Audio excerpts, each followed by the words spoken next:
In my last iteration, I was talking about social media. Specifically, how this year I was looking to refine or even completely redefine how I use it personally and professionally. One of the biggest challenges for me historically has been consistency, both in terms of what I make and how I share it.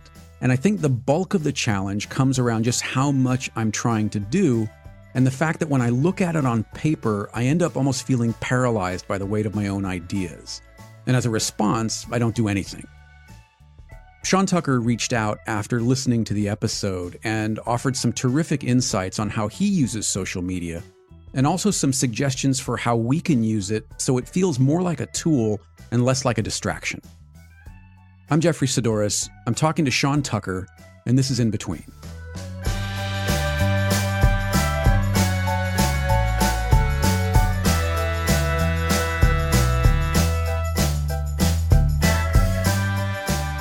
So I was listening to your iteration the other day, your algorithm one, and sort of thinking about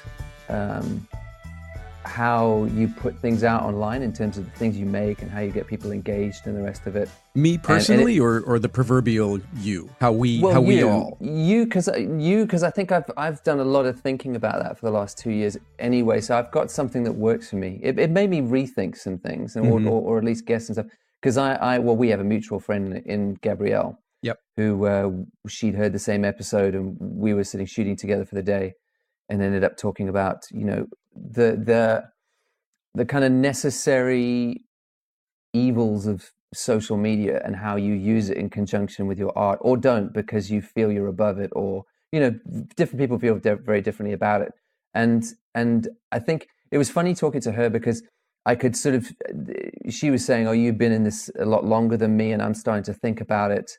And I picked this up with a lot of people that I talk to, like a real reluctance to get involved with social media in general, but then specifically like a real reluctance to set any kind of schedule that in terms of a release or a posting type thing. Yeah. Okay. Exactly. Because from my experience, like social media only really works if you're consistent. And I know that consistency to artists is anathema. Like why would you tell me I have to produce one thing a week? Art doesn't work like that. Right. So there's this push and pull and argument or fight in people's heads about like, I should just be able to post when I feel like it, and everyone should follow along because they think that I'm great at what I do. And I agree with you. Like in an ideal world, that is the way that it should be. But I also know the reality of social media. And even if I'm honest, the channels that I follow and the things that I follow online, it's very rare I follow something with an inconsistent output. I just kind of drop off the map after a while because I'm like, well, I never know when they're going to put stuff out. I don't have any expectation because they don't create any expectation in me. And I think about the people who put stuff out consistently are more often on my mind, so that I'm more engaged with what they do. Right. And I know like there's that fight in artists who use social media that sort of, almost like a resentment for the fact that's true. And yet it's true for all of us, I think. Because, imagine the stuff you follow. Right. I wonder if you follow anything that really doesn't have a consistent release schedule. I think the most frustrating, I think, thing about social media for me is even if you do release things at 2 p.m. Every Tuesday or in the afternoon every day, even if there's such an abundance of content being flooded out onto social media that if you don't check in regularly, even if you do post regularly, I don't see it. There are so many people that I follow that I miss the bulk of what they follow just because it gets lost in such an enormous stream of information where I have to end up going to their profile page or actively going, well, did so-and-so share anything else today? Because there's so much information, it gets lost. And I don't log into Instagram often enough to get everything. And I think that's part of the frustration for me is the algorithm decides what it wants me to see, Yeah. rather than just giving us a toggle of, let me look at everything chronologically. Well, I mean, that's a frustration for people who post and for people who view, isn't it? Like Mm-hmm. you don't get what you want. And I mean, I often post videos on YouTube that people say they didn't see, but they're all following along and subscribing because they weren't shown that stuff. And they've done loads of tests between different channels and saying that, you know, their subscribers literally can't see when they put stuff out. Right. Because YouTube doesn't even show the people who are following you all the time. Yeah. You I know, didn't see your most recent one ridiculous. pop up. I just happened to be on your channel page and I was like, oh, Yeah. Sean's got a new video, but I didn't get notified or see it in any sort of feed or anything. But the flip side, and that's true, and it's really frustrating, but the flip side of that is that the algorithm still does reward or push content that comes out more regularly. Mm-hmm. So in the sense that like your audience should be able to see everything you do, it's really frustrating that they don't. Finding a new audience does come down to the fact that the algorithm will push you towards or push you out there further, right, if you're more consistent with the stuff you put out there. And it's like I mean, I said in a video a while ago that we don't know what it is. We have no idea what that algorithm is, and they will never tell us because then we'll just cheat the system. right. So we don't actually know how it works, but we know little things, like we know that consistency helps minimum, you know. But there's also people who will keep up with you deliberately. Like I have so for my two schedules, okay, and I keep it as simple as possible because the rule I have for myself is that it must be very simple for me to remember, my audience to remember exactly what my schedule is, and I have to be able to do it comfortably. Like it mustn't feel like a stress. There's way too many people out there who are burning out because they give themselves these crazy schedules of 2 or 3 videos a week. Who's got 2 or 3 interesting things to say a week? I definitely don't. You know, and then they push themselves to do it. They spread a little content a long way. They eventually hate their own content. They burn out and they try and go back to what they started at the beginning, but they've kind of muddied the waters. And I never wanted to do that even from the beginning. So my 2 schedules are, I will do 1 video a month. And I don't say when that will be. Like this is how loose I think a schedule can be. I don't even say it's on the first Tuesday of every month. It will be on a Sunday, just because I've worked out that's when most of my audience is online. So it'll be on a Sunday, sort of 5, 6 p.m. UK time. But I don't know which Sunday that month it'll be. But I know if I just keep them coming regularly. So I know I'm going to do that. And sometimes I do 2 videos a month, but I know I will definitely do 1. And I know I can manage that easily. No excuses. So I can do that forever without burning out. And then the other one is just 1 photo on Instagram per day. And that doesn't mean I go out every day to shoot. It just means that when I go out and shoot, I edit and collect a bunch of images that are stored up on my phone. Right. And I pick one of those at around the same time every day, so between 4 and 6 p.m. UK time, because that's when the States is waking up, and I've got my graphs that show me sort of when people are around, and I post 1 of those a day. And because I've created that expectation, even if the algorithm doesn't show people stuff, I now have like a group of people who message me if it gets to 7, 8 o'clock UK time and go, hey, we didn't see your photo for the day. Because I've created an expectation in them that they would have gone looking for it even if the algorithm didn't show it to them. Right. And that to me is like what it's about. It's about building an audience that kind of knows what and when you do stuff and that they care about it. And if I wasn't consistent, they couldn't care like that. It would be impossible. Well, and you brought up something interesting, and it's related to that iteration about that. I got some feedback about just what you said earlier about art not being consistent, and you know you should be able to create on your own time, and all of those things are true. But to your point, the platform that you're sharing to doesn't care when you create; it cares when you share and how often you share. Yeah. So for you to go out and say, okay, I'm gonna, you know, I've got this backlog of things that I can share. I'm not saying that for a moment that you have to create a new piece of art and share it every day, because you're right. Art has to happen on its own schedule. But if there are ways to either create a backlog of images or show BTS images or, you know, show something that has inspired or informed the body of work that you're working on, or share about someone else's work. That's another thing that I don't see nearly often enough is someone going, hey, I happened upon this. It's really cool. You should check it out. Exactly. Because the social media isn't necessarily the art. Mm-hmm. It's you engaging with a group of people. And like you say, it could be pushing somebody else's art. Yeah. It could be posting some kind of question to start a discussion. It could Yeah. be a bunch of different things, but it's just having that regular engagement. And like I think that's the reluctance in people is like, yeah, but art doesn't happen on a schedule. Of course it doesn't happen on a schedule. But I also feel like the videos that I produce, I wouldn't call them like my art. I think the photos that I produce, I'm trying that's the core of it. The videos are almost commentary around the art, which I can produce regularly. And the photography I put on Instagram, you know, a lot of it is not stuff I'm mega proud of or anything, but it is like a visual lookbook. It is saying I had this idea, you know, I took this photo. This isn't a final photo, but I like the colors and the way this interacted and what the light was doing. And it makes me think about stuff I could do in the future. It's engaging with an audience around the subject of my art, so that by the time I get to the end of the year and I posted every single day, I have 360 whatever photos, I then have a book which I put out every year with 90 photographs. And now I can cull from the best of those and from other places to put a book together to sell to that audience, which I do consider more my art, even though that isn't really my art, because it's not really like my photography book. It's a representation of what I did throughout the year. So the stuff that I would say, you know, I would print out big and put on a wall, that happens far less frequently. Right.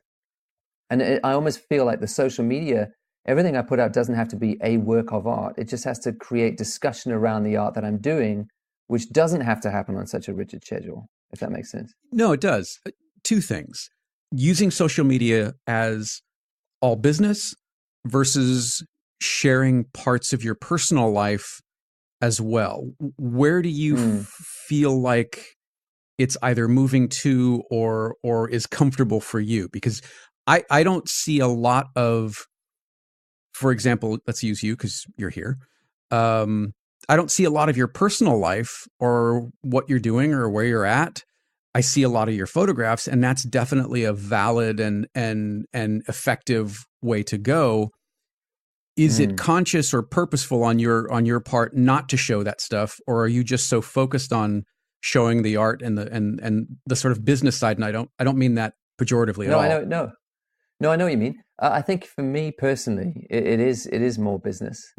In like the business of the art I'm trying to do, that kind of thing, because I think like I'm not a vlogger, you know, right. So I'm not going to go out and run around and shoot messy video of the fact that I went to this restaurant and had this food today, because I really don't care, and I don't think anyone else does either.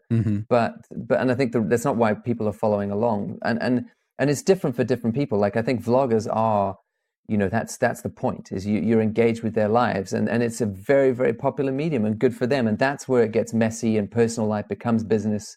And I think that's where you see a lot of people struggle and burn out and things start to fall apart, because to separate those two at some point is really important, especially if you're pulling people you love around you into that world, you know, because it's a very hard thing to manage, right? To sort of protect the people you love around you, and not exploit them for business to try and make interesting videos, etc. So for me, it's a lot cleaner, because, you know, Instagram is just about street and travel photography or portrait photography on my other platform, and the videos are about photography and creativity in general. And in those videos, I try and be vulnerable and sort of share my story as I go along. And you absolutely are. You absolutely are. I wonder how your Instagram feed would change or be changed if you didn't have a YouTube channel. How would we see that sort of vulnerability or personal side of you without the videos as an outlet? Yeah, I mean, my Instagram channel did absolutely nothing before YouTube. It was small, you know, no one cared. And it's funny, someone commented on my Instagram the other day and said, your Instagram doesn't feel at all like your YouTube channel. We feel like we get a lot more of you out of your YouTube channel. But they are kind of, I suppose, I mean, this is what I said to Gabrielle when we were having this conversation is you know, you can use them for what you want. I mean, instead of kind of railing against the evils of social media, think of them like a tool to sort of promote yourself and get the work out. You don't have to go out and find an agent, which is impossible to do, who's going to promote your work and all the rest of it. you can be your own agent and use these platforms to get your work out there. And how you do that is totally up to you. So I've chosen to use the YouTube thing to share some of my story, to sort of dig in on creativity in general and do some specific teaching on photography. And then the Instagram, my main Instagram is more street photography and travel photography and so talking to people about how to see lights and the rest of it. Right. And then I've got a portrait Instagram, but that's more for work. It's just there because I managed to get hold of @London Portrait. So that handle was pretty good. And I thought I'd put up portraits there in case anyone wanted to hire me for portrait work. Not that anyone ever really does from that thing, but I've got it because I knew that made business sense. So I suppose it is mostly business. I mean, now I freelance for the first time in 5 or 6 years. I'm making freelancing working only because of social media, only because there's a group of people who are following along that I built up over 3 years, who are now willing to come out to workshops, who will buy the book every year. And, you've got companies sponsoring videos and stuff like that. Like I can do this now, not because I am a successful photographer, because I'm not really. It's because do you not think that you are? No. Well, I mean, no, because I purely as a photographer, I mean, like last year. But what does that even mean? I mean, you and I have talked about that so many times. Do you know anybody just making money strictly from photography? A handful, but they are the big names. Right. I think the rest of us, it is a mix. Yeah. And maybe that's something I need to get out of my head, and everyone else does as well. What did you say this morning? You said, how did you say it? That you're a publisher, because that's where a good deal of money is coming from at the moment. Yeah. And I'm not embarrassed about that. I'm really proud of. Yeah. I'm really proud of that. But at the same time, I never want. You know what it is? It's coming up as a photographer, and we've spoken about this before. Like I was always really discouraged by YouTubers who would pretend like they've got all their stuff together and were always super busy and super successful. Right. And then 3 months later, they'd disappear off the map because they went bankrupt because it was all a lie. Because that Learjet cost a ton of money to rent for the photos. Exactly. When Instagram you can't drink gets Cristal expensive every day and expect it to last. Exactly. Yeah. I mean, because it's all like that's people using Instagram or social media purely as a promotional tool to show off about how successful they want everyone to think they are. But I made a choice never to do that and to try and be vulnerable about it. And like I said, like Zach Arias was one of the guys early on who would make videos and be honest about when things weren't working or he was struggling with stuff. Sure. And I thought that's one of the guys who made me realize, oh, they're all just human beings faking it. Like, and I didn't want to fake it as well. So I was trying to be very honest about the fact that I'm not a successful photographer. I struggled. I got 6 jobs the whole of last year, I think, purely photography jobs. I had a contract to do some video work and purely photography jobs, about 6 jobs. Yeah. There's no ways I would have made it as a freelance photographer last year, but social media, because I'm using that more as my business around the topic of photography and filmmaking and creativity, is now my business. And it's not that like it becomes, cold for me now. I'm absolutely passionate about it. In fact, it's first prize for me because I really miss teaching. Yeah. And all those kind of things. So this is bringing everything together for me, a bunch of stuff I really love to do. And I'm in my happy place doing this stuff. Yeah. And the fact that it can pay the bills is brilliant. But I never want anyone to think that I have a big social media following because I'm an incredible photographer, because I don't think that's true. I think I've got a long way to go. And I see way more people out there who have tiny Instagram followings who kick my ass. Like, that's the other thing, is social media is not a good gauge on how talented you are. No. And look, that gets back into the imposter syndrome and comparing yourself to other people. And that leads nowhere. It really does. Yeah. And I think that your use of each of the platforms for not different reasons, but different sides of that photography coin is actually quite brilliant. And I don't know that you could, and maybe you can speak to this, but I don't know that you could have the business as a photographer that you do have without one or the other. Because I think they allow you to explore not only different sides of your work, but they allow you to present different sides of yourself. Yes. And And I don't want to just be a photographer, to be honest. Right. I want to be a filmmaker. I want to, I mean, this year I really want to get more into doing interviews on camera on my channel as well.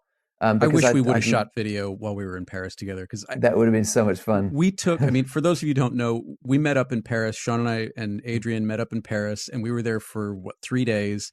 And I think maybe we took 5 or 10 pictures. The rest of it was just walking around talking. And I so wish we walked 25 kilometers one day. I so wish we would have been rolling video on that, because those conversations were insightful, they were introspective, they were inspiring. And what I loved about it was everybody was a part of the conversation.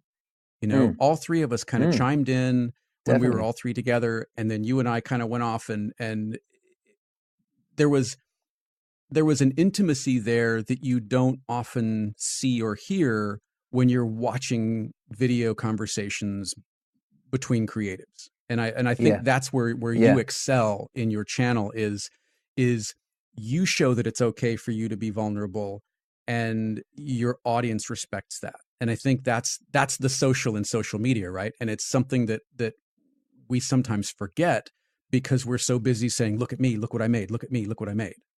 Absolutely. I mean, I'm going to have a bit of a rant. I can't handle how much naked self-promotion there is on social media, and not just from people who make content, but people in comment sections. Like, it really drives me nuts how someone will jump onto something someone else has made, and I'm not just talking about me. I see this on everyone's channel, and just yell about the one little thing they think they know, totally ignoring the content because they're an insecure photographer trying to get everyone else to think that they know their stuff because they've got a fragile ego. And I just feel like the only way to break that sort of crap down is by modeling vulnerability. And saying, like, guys, we don't have to do this. Like, we can actually just all say that we're struggling, if we are, which most of us are, and then we can stop trying to prove stuff to each other. Well, exactly. And we can stop trying to prove stuff to each other and actually help each other. I mean, we've spoken about this before as well, and maybe we'll still do it sometime in the future. But I think the internet, and especially the photography community, needs some kind of online forum or space where people can get together to actually support each other. Yeah. And just to ruthlessly kick out people who want to argue about everyone else does stuff wrong, I know the best way to do stuff, or if you're using a Canon, you're an idiot because I'm a Fuji guy. Just shut up and actually talk about each other's journeys and help each other and support each other and give advice and give constructive feedback, even if it's negative, that it's constructive.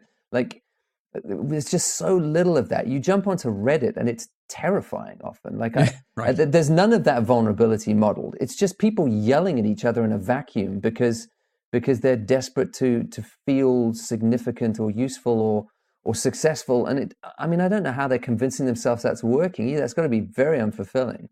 And that's the negative side of social media. And that's why, I think, what you're doing with your interviews, and especially with your iterations now, what I'm trying to do on a YouTube channel, and there's people that we know who are trying to do this sort of thing and almost try and push back against the tide of the sort of successful shouty photographers and commenters on social media who are, I mean, making everyone else feel bad. Really, it doesn't help anybody, that stuff. It just it's like a screamed advert for half an hour. Right.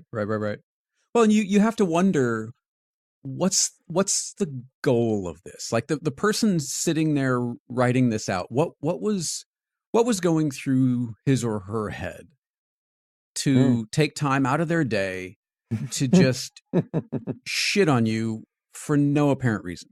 Like, what's the end game there? It's never about me or you. Like, when people do that, I've worked that out. Like, because I'll often push back. And this year I've just decided I'm going to be less. It's funny, actually. I get people on my Instagram going, the way that I'll comment back with people on Instagram, that doesn't sound like the guy from the videos. And I'm like, I'm not the guy in the video. You must be kidding. Like, that's not who I get really impatient like everyone else does. I can speak to the truth of that statement. Yeah, exactly. Like, I'm not that guy. Like, that's part of who you are, but it's not the totality. Yeah, and it's not that I don't mean what I'm saying in those videos. It's just that if we sat over a table with each other, the guy in the video sat over a table with you, and you said something that you said in a comment to my face, you wouldn't get some Zen-like monk dude stroking you on the back. I'd be like, you're being a knob. Yeah, That's what I'd say. And I go like, what's actually going on? And that's the thing, is every time you push back in the comment section with somebody who's just, oh, you're an idiot, you don't know what you're talking about because I know this one fact, which is usually, I mean, it's never people who know what they're talking about. That's the thing. And it's never people with an impressive portfolio. I mean, I said it in a video, you will never find a talented troll. You try and find their work. You're never going to click on someone who's shitting on you, go to their page and they're brilliant. They're some genius. It's always a very, very frustrated creative who can't work out why their stuff isn't working, who doesn't necessarily yet have the self-awareness to realize they've got a long way to go. Right. So they're venting their frustration at you going, oh, you shut up, you don't know, I know. And it's like, you're just regurgitating another video you heard and you haven't totally understood what they've said either. Right. And I'm going to struggle to be kind to you because it's just yelled ego in my face right now. So I'll try, but I'm going to push back as well. I'm not going to give you an easy time. And then the minute you push back, I mean, I had a guy the other day, like, this is the other thing. This is the other thing about social media. The minute you post something online, people assume it's because you're asking for a critique. Mm-hmm. Like, no, I'm not. I'm posting something because I'm sharing the work that I'm doing. But it's not to beg you, who I don't know, and I don't know if you know anything, to give your 2 cents on it, because how can I take that seriously? I don't know who you are. I don't know if you know what you're talking about. So I can't take any of that seriously. And some guy got on an image and went, it was 2 days in a row, I posted images on Instagram, and he got on the one day, oh, I love this image. And then he goes on the next day, he goes, I really don't like this image. I preferred yesterday's image. I hope you get your mojo back soon. And wow. I just posted back and I went, because again, like I don't take everything I post every day that seriously. So I just posted underneath, I said, there's better ways to get attention. Do you want to talk about something? Right. He deleted the comments straight away. He got onto my messages in the back end. He said, I'm really sorry I said that. I was coming from a bad place. I'd really like it if you took a look at my work. I'm really struggling with stuff at the moment. I'm not really sure. And I'm like, okay, that's where it comes from. You don't really, to take people like that seriously, you're an idiot. It's far more about them than about anything you've done. Someone who yells at you in a comment section is frustrated. To be fair, you have received, and you've only told me about a few of them. I'm sure there have been more, but you have received some decidedly pointed and in a few cases very personal attacks on for no reason, really. Well, I think everyone's had that. Yeah. But like, I think me in particular, I think I piss people off because I piss off a very particular sort of person, I think. And it is, I think this is what I've been able to glean, is I piss off bombastic Americans. Because of which there are a growing number. Yeah, because I think they've been told they have to do something a particular way the whole time. They bought the kind of the business conference where you stand up and you yell because you're going to get your power back and you're going to succeed in business and like claim your dream you have. And I'm subverting that a little bit. I'm kind of undermining that kind of rah-rah capitalism by being vulnerable, by being honest about when things don't work, by kind of undermining it and saying the journey's messy for everyone and keep your expectations in check and calibrate your expectations for the long term. And the biggest reactions I get are to stuff like that. Like that to them is considered like very navel-gazy and rubbish, and you don't know what you're talking about. And this is why, it rubs some people the wrong way because they've sold themselves into a particular philosophy of how to make life work for themselves. And but I don't buy that stuff. I mean, if you're taking the time to spew these comments, is it really working? No. Yeah. And that's why they're angry. Yeah. I mean, otherwise, if it was working, you just wouldn't even need to comment. You probably wouldn't be watching me. You don't care. You're doing it. You're so busy doing your thing. How have you got time to watch me? It's because it's not working and you think maybe I might have a point, but you don't want to admit that it's that messy as a journey and that things don't work out that easily. So you'd rather just yell at me because you're actually yelling at the universe not being a fair place. I'm okay. Do you think maybe the tide is about to change in terms of social media because these deeper conversations that we have had and continue to enjoy seem to be slowly becoming more popular and more prevalent?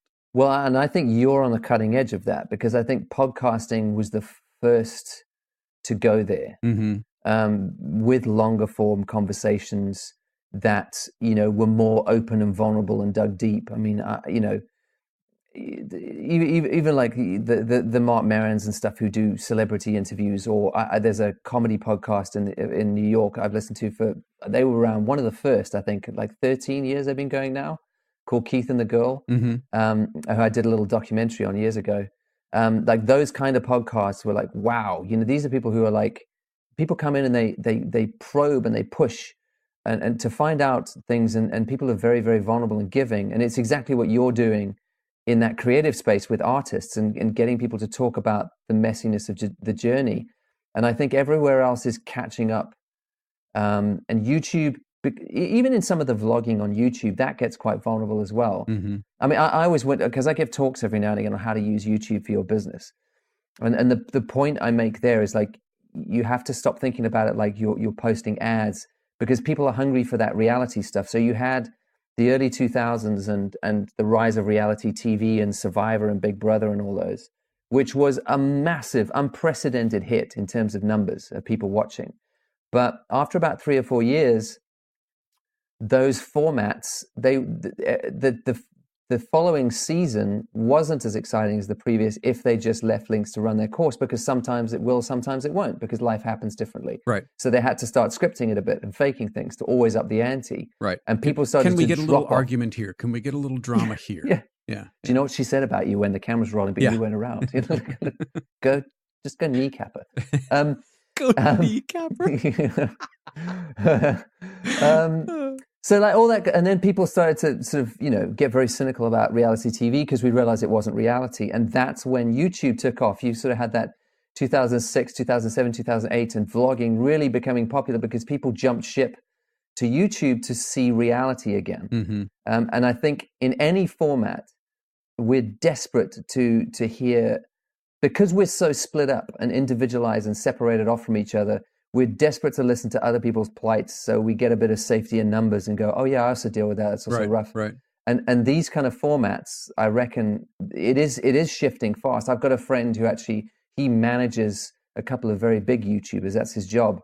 And he was talking to me and saying there is a second wave, he calls it, of YouTube coming through, which are positioning themselves deliberately. And the trend is taking off that people who position themselves to share their lives more vulnerably and honestly are doing much, much better than people who act like they're presenting a kid's show and yelling at the camera. Yeah. And less often. I mean, we've talked about that too, that daily vlog seems to be slowing down, and people are realizing that they can't maintain either the energy or the integrity or the authenticity on a daily basis, but they can do it maybe on a weekly or even, to your point, a monthly basis. Well, this is the thing, is like people told me this is not the way you should do YouTube. You're not going to build an audience with just one video a month, but I have. And yet here you have. I've probably built it slower, but now I can go forever like I don't know, man. I think the journey from 100 to 200,000 seemed to happen pretty quickly. It happened faster, but I think that's down to algorithms as well. Every time you cross over a milestone, the algorithm kicks in again and gives you another kick, like another boost. But I mean, either way, like I'm not a Peter McKinnon or somebody, that's a guy who's lot more exactly. Sorry, what? You forgot the what? You got to put the spin. Who, where? What? You just dial in. Hey, Pete. Congrats on 3 mil. Is he at 3 million? He's about to cross 3 million, I believe. Yeah. I mean, and good for him. That's great. And I think it's great that there are people out there who are that accessible, and good for him. It's not what I'd want to build personally, and I'm happier. And I know this sounds like I could just be saying this. I'm genuinely happier with a smaller audience, as long as they're engaged. Right. Because I can make a living doing this. I don't need to 3 million and buying mansions. I really don't need that. If I can do this forever, this was the dream just to get here. So I'm happy from now. I'm not obviously not like a very aggressive person or very ambitious, but like I'm very happy like doing this forever. And as long as, like I said, there's a community around it, it's engaged, and I just get to keep doing it slowly, I'm a happy bunny, man. I'm good to go. So does your anxiety increase as the numbers increase in your audience? Like, is there a point at which you go, oh, wow, 500,000, we need to slow this train down? Or are you going to be able to just sort of roll with it, do you think? No, because they're not. It's also not real. That's the other thing, is the numbers aren't real. So, like when I was starting out, and you know, you get to your first 10,000 or whatever. My wife would say to me, "Oh my gosh, that's 10,000." Or you get to your first 50,000 subscribers, and you're like, that's like a whole, like, Wembley Stadium, like standing and listening to what you have to say. And I'm like, it's not though. But like, I have 200,000 subscribers on YouTube, but the last video I put out only had 30,000 views. Right. So are those engaged people, or are they just people who click subscribe once and most of them have forgotten about you? Right. Like, all of those number things have to be taken with a massive pinch of salt. We talked about Simon. He's at like 85% of his viewers watch every video. That's massive. Yeah, Simon Baxter, check him out. He's great, and he doesn't post that regularly either. But so he's got a smaller subscriber base, but they are super engaged and they really, really care about what he has to say. And imagine if he's only got 35,000 subscribers or whatever it is. You can say that, or you can say that they're all engaged, and he has 35,000 people who want to know what he has to say this week. Right. Like, that's or what Meg's doing. Exactly. It's probably more Meg here. But I mean, that's like, it put those people in a room. Yeah. That's incredible. So take it all with a pinch of salt, because on both sides you can look at it and think it's a bigger deal than it is. You know, just keep going, because and I can say, for those people who might be listening, that you are not coming to this realization now that you have 200,000 and going, well, numbers don't matter. You really have been there the whole time of insisting that this is fantasy. This is not a reality that should indicate how good you or your work is. You've been very consistent. Oh yeah. Well, I mean, because I've watched other people, and I mean, we both know people. We've spoken about people that we really love and respect on podcasts or YouTube channels who used to produce incredible content, and then worked out what audiences would watch more and what would get them more views, and they switched over to stuff that just felt way more shallow, or that kind of ticked a box because they knew it would be clickbaity, or and I watched that happen. I said I will never ever do that. I will be proud of every video I put out. I'm not going that route, even if it ends up, and I will be smaller than they will be always. But I'm not letting myself take that from me, because I'm chasing something. I'm already at a place where now I can pay the bills doing what I'm doing. That was always the goal. I've won. I can just keep building slowly now, you know, and the more it builds, the better it gets. I don't get more anxiety around it. It just becomes a little bit safer that I can keep doing this into the long term. Do you feel more willing to take chances with what you produce as the audience increases, or do you feel more of a responsibility to stay true to what you've been producing because that's what they signed up for? I have to stay true to the tone of it. Like, if the tone changed, I would get called on it so fast by my lot anyway. But I don't mind experimenting with content and trying different things. I tried a series of videos last year, which I thought would be a good idea on how to find good light. So if I saw good light somewhere, I'd show how I had to take one photograph and why I saw the light that I did in that space. They didn't do that well, so I just stopped doing them, and that's fine. I experimented with something, tried it. Right. It didn't really do that well. How did the piece about your grandfather do? Well, again, like, it did okay, but it didn't do as well as, like, the fact that I switched to Sony cameras, because you know, apparently, isn't it shocking? But like, again, like, I'm not going to make videos about Sony cameras. I know if I want to build my channel, I could do that tomorrow and I could grow much faster, but I care about the other stuff. Or a comparison between the Olympus and the Fuji. Oh gosh, yeah, exactly. just for one person in the States, just for Jeffrey. The most in-depth comparison of two cameras ever produced, and it will never see the light of day. Yeah, exactly. You've got all the material on hard drives.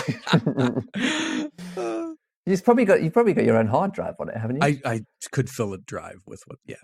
But we dare not speak of this. We should not. Yeah, so, I'm surprised that the piece about your grandfather didn't do. I mean, it's fine. It's such a great direction, and you could see so much of you in that piece. It's fine, but it's got about 30,000 views, like I said. But I have 200,000 subscribers, so not even a quarter of my subscribers have watched it, and that's okay, because I'm doing something that's slightly more longer form with room to breathe. It's a half-hour interview. And I don't care, because that's what I wanted to do. And I think it's great for what it is. I do too. If you haven't seen it and you're listening, go to Sean's channel and watch it. It's a lovely piece, and what a treat your grandfather is. Isn't he lovely? Yeah, he's great. Yeah. And I feel like I have to back what I do first. And if people watch it, I mean, if again, am I playing for numbers? If I am, I know what I need to do, but I'll end up hating it. Or I can do this, which I really care about, and whoever watches it, watches it. Mm-hmm. And the fact that I can still make ends meet and keep going with this thing, it means I can't moan. Right. What? Because I don't have a million views on that video. It's not a million view video. There are enough people out there doing, the other types of content. What are you really going to offer to that pool? Nothing. Yeah. Well, nothing. And I'm not a techie guy. I wouldn't even do it very well. I don't have that attention. I don't know. Keep in mind, Sean is the guy who bought a camera without ever touching it, holding it. Just absolutely. That was and to be fair, that blew your mind, didn't it? Oh my! We talked about that. We're still talking about it. I mean, it just. I am so envious of you being able to put emotion aside and just go, okay, here are the things that I need this tool to do. Mm-hmm. This is the only one in my price range that will do it. So that's the one I'm going to buy. Yeah, so I ordered it, and then I took all my cameras. No. You ordered two. I picked it up. You got two. Yeah. And I took them home. And then the only time I held them in my hand was when I took mine out the box when I got it home. And I didn't like the feel of it in my hand, like I knew I wouldn't. But that's not the point, because I know it's the best tool to do the job. And I can't. I'm at the stage where I can't be too romantic about. Oh, it's going to make me want to take photos. Well, I have to just get on with it, because it's 100, like months down the line now, it was 110% the right decision, and I'm so glad I did it. Now, I might have talked myself out of it if I held it in the store. Well, now keep in mind, Sean, that on the back of all of that, you're talking me down off the ledge, weekly of going, I really don't like where this button is placed because it hits the edge of my finger, not the pad, and that really bugs me. You're just a romantic guy, man. What are you going to do? What are you going to do? You have to feel your cameras. That's right. That's right. Mine sit in a bag until they get pulled out in anger, and then I use them, and then I put them away. I'm not in love with my cameras. Anger. Just cursing as you're changing lenses out in the field. Sometimes. Stupid cameras. Sometimes. Plasticky piece of crap. Oh, that's a nice image, though. But then, exactly. But then you look at the images and you're going, wowza, that's exactly what I need. Yeah. Yeah. Exactly. Because no one sees my camera. They see the images. No one cares how I got there. Right. Yeah. So where do you see the evolution of all this? Where do you see the not the platforms going? Because I think the platforms are always going to have the same goal, and that is numbers and revenue. But yeah. How you use it, how we use it collectively, is there a chance that social is going to make its way back into social media, if it ever even was there? I don't know how, because I think the problem is like when we've been talking about some kind of forum or something, it's the difficulty is when like I don't feel. When I put out videos, I'm very grateful for the people, like the comment sections on my videos in general are a really positive place. Yeah. And people are very supportive of each other by and large, which is great. But it's not a community, because it's not a place people hang out. They just go there to watch a video and they leave. Like, I think even you look at Facebook and Facebook is dying a fast death in terms of engagement. I'm constantly getting, I don't know if you get the same, but like just emails. I don't have Facebook on my phone anymore. I hardly use it, to be honest. But it's constantly sending me emails about, someone else posted someone posted a photograph, or someone posted an update or whatever. And you go, and it's just a random thing. They're desperately trying to draw people back in to engage and live there as a social space. And people obviously aren't. And they're panicking by trying to pull people back in desperately. So I don't know if we're changing, and maybe we don't hang out in the same spaces online as community anymore. But the other side of it is like when we were in Paris, for example, I put out on Instagram, which I do usually when I travel to a city, hey, I'll be here at so-and-so time, and I'm going to go walk around for a couple of hours and take some street photos. If you want to come join me, come. And 30 people rock up. Like, so putting out these videos means there are real people out there who, when I get to meet them, it's incredibly social. but for me, it's when it happens in real life. Like, people will come up to me in London and sort of have a long chat. Like these are relationships and connections I just wouldn't have unless I was producing this work. Yeah. It happening online on its own, it would be great if I could think of a way to make that happen for my stuff. I don't know how. I don't know anyone else who's doing it really well. Yeah, I don't either. I do have some high hopes for the sort of reinvention of Flickr without Yahoo. I think there's some potential there, and at least back in the day, the groups for me, I'm talking 2007, 2008, 2009-ish, they were a great source of community, and we ended up doing photo walks and meetups on the back of some of that. And I would love to see a return to that. Yeah, I think that would be great. Mm-hmm. Yeah, it's something, isn't it? Yeah, but it's such a hard one. I mean, the whole social side of stuff. I mean, I'm sure you find with your podcast, like the social stuff happens when people engage in comments, or they get hold of you and send emails and share some of themselves with you. Right. That stuff is invaluable and feels very, very social. But getting people to go and hang out on your website, if you built a forum on your website, for example, would be hard because everyone's got a forum. Yeah. So people aren't going to choose one forum to go hang out on and be properly social. It's very difficult to drive people to one space. So I don't really know. How have you thought about stuff with your podcast now in terms of how you want to put stuff out? Has it changed, like, as talking or after your iteration? Yeah, I think it has. I mean, you've been very helpful in seeing some things a little more clearly, because as I've told you before, you think about these things much more strategically than I do. And again, I don't mean that as a negative at all. It's a skill set that, Adrian has it, you have it. I just don't have it. I'm just the idea guy, and as you have pointed out many occasions, those ideas. Jeffrey has a new brilliant idea every week. I'm not kidding. It's true. But then they get overwhelming, because they're all great. They're all great ideas. Thank you. But you feel a responsibility to achieve them.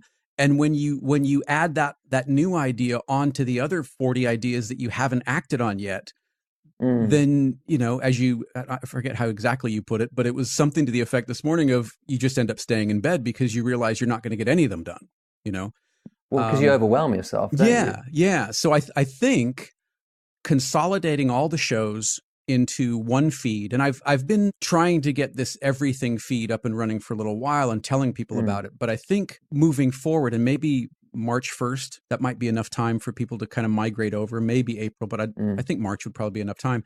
I'd like to really eliminate the individual show feeds and just do for audio what YouTube does for video, where you subscribe to me, the Jeffrey Sidoris experience or whatever it is. Actually, no, Rogan's got that. So please call it that. Really?